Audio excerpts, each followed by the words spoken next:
दोस्तों, आज मैं आपको 3 ऐसी गलतियां बताने वाली हूं जो अक्सर लोग गणेश चतुर्थी के उत्सव में करते हैं, जिससे उन्हें भगवान गणेश का आशीर्वाद नहीं मिल पाता। 10 दिन गणपति जी को विराजित करने के बाद भी उनकी झोली खाली रहती है। और कुछ लोग ऐसे भी हैं जो गणपति जी को सिर्फ 1 दिन के लिए विराजित करते हैं और विदाई में गणपति जी उनका जीवन खुशियों से भर देते हैं। ऐसा क्यों होता है, बस यही मैं आज आपको बताना चाहती हूँ। इसके 3 कारण हैं।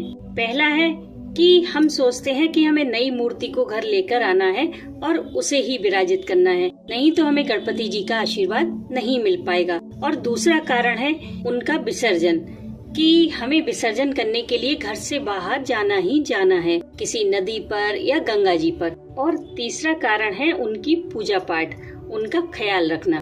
तो सबसे पहले तो आप बप्पा को कितने दिन के लिए विराजित करते हैं, मुझे कमेंट करके जरूर बताइएगा।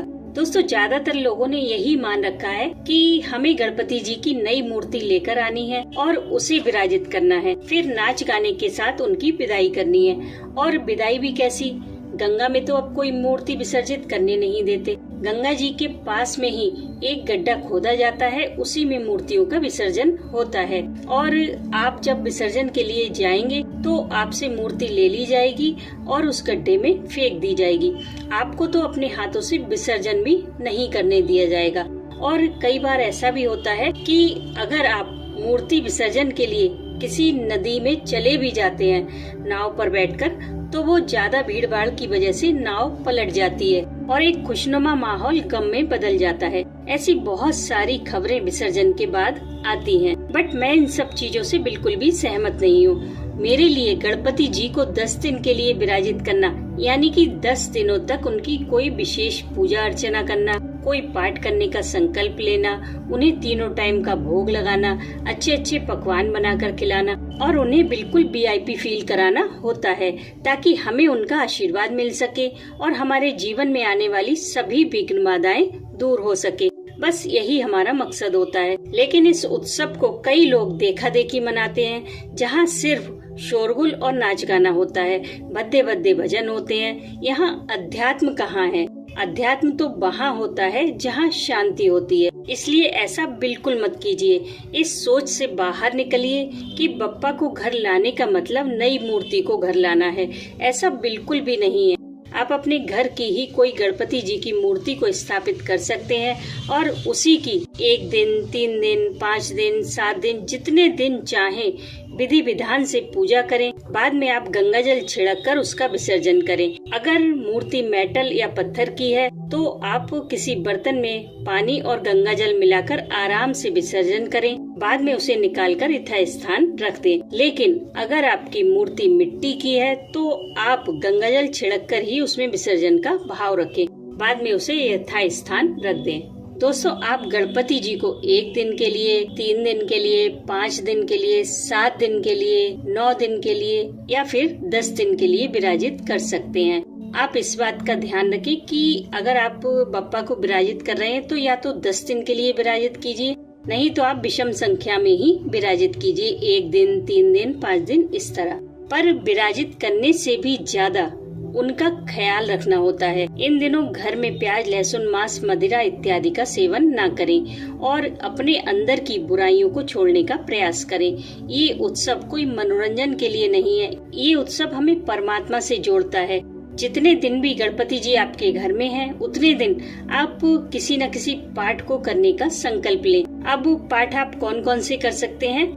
आप गणेश चालीसा का पाठ कर सकते हैं, गणेश पंचरत्न स्तोत्र का पाठ कर सकते हैं, गणेश संकट नाशन स्तोत्र का पाठ कर सकते हैं, गणपति अथर्व शीर्ष का पाठ कर सकते हैं और गणेश ऋण मोचन स्तोत्र का भी पाठ कर सकते हैं।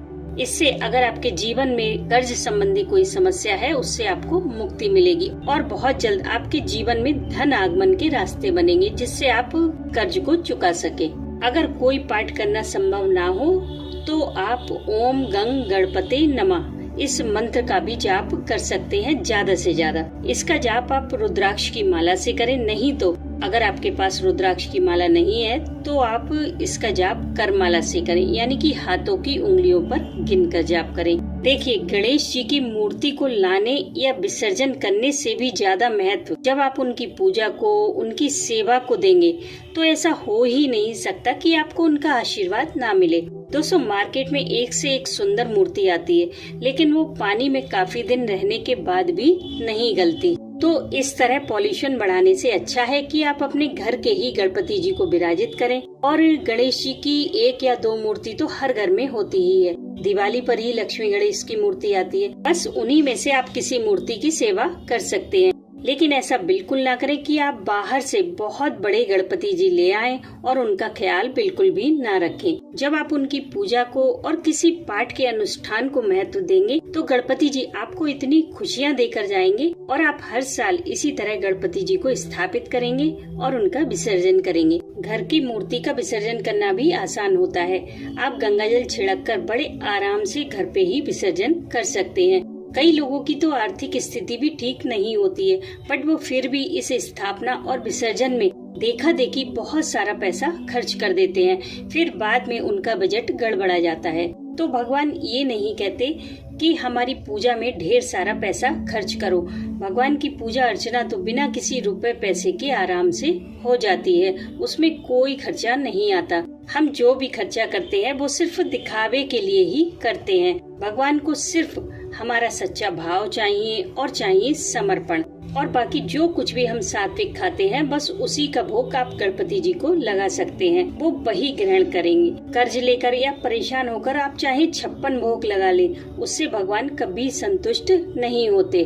और हाँ दोस्तों, एक और जरूरी बात, अगर आप इसका ध्यान रखेंगे तो गणेश उत्सव आपके लिए खुशियाँ ही लेकर आएगा। देखिए, किसी की देखा देखी या होड़ में आप कोई काम मत कीजिए।